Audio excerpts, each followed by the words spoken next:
Cabin Mate 24-hour study hall and workspace. Mobile app download చేసుకొని ఇప్పుడే మీ cabin book చేసుకోండి.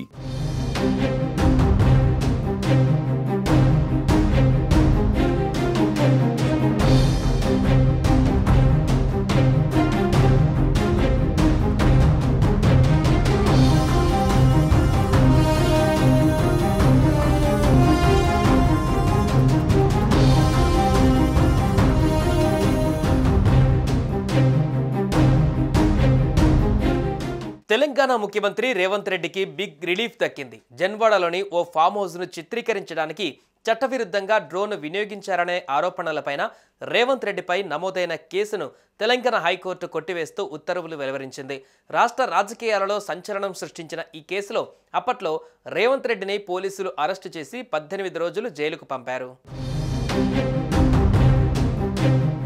CM Revanth Reddy Malkajgiri ఎంపీగా ఉన్న సమయంలో నార్సింగ్ పిఎస్లో 2020లో నమోదైన కేసును హైకోర్టు కొట్టివేసింది.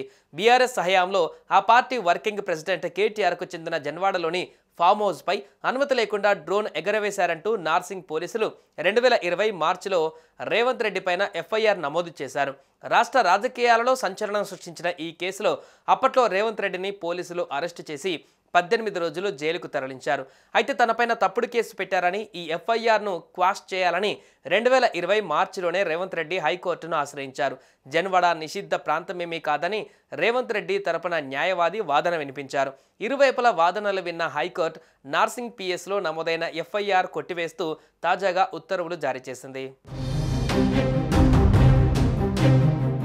అయితే రేవంత్ రెడ్డి పిటిషన్ పైన హైకోర్టులో పలుమార్లు విచారణ జరిగింది. గత విచారణలో ఈ కేసులో ఫిర్యాదుదారుడు నార్సింగ్ పోలీస్ స్టేషన్కు చెందిన కానిస్టేబుల్ అని పబ్లిక్ ప్రాసిక్యూటర్ చెప్పారు. 4 లైన్ల ఫిర్యాదును పరిశీలిస్తే రేవంత్ డ్రోన్ క్రికెట్ మైదానం పైన ఎగిరిందని, ఎటువంటి ఫామ్ హౌస్ గురించి ప్రస్తావించలేదని, కేటీఆర్ పేరు లేదా అది ఆయనకు చెందినదా కాదా అని చెప్పలేదని తెలిపారు.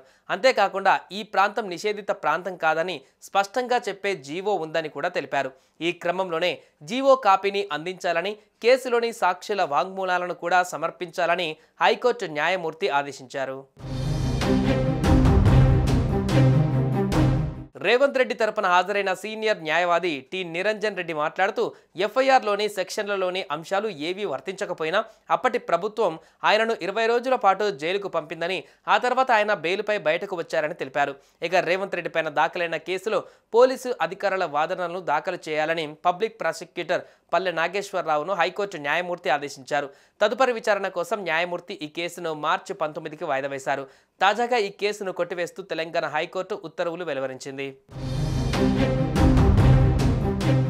సుమన్ టీవీలో మీ పర్సనల్ అండ్ బిజినెస్ ప్రమోషన్స్ కోసం కింది నెంబర్కి కాంటాక్ట్ చేయండి.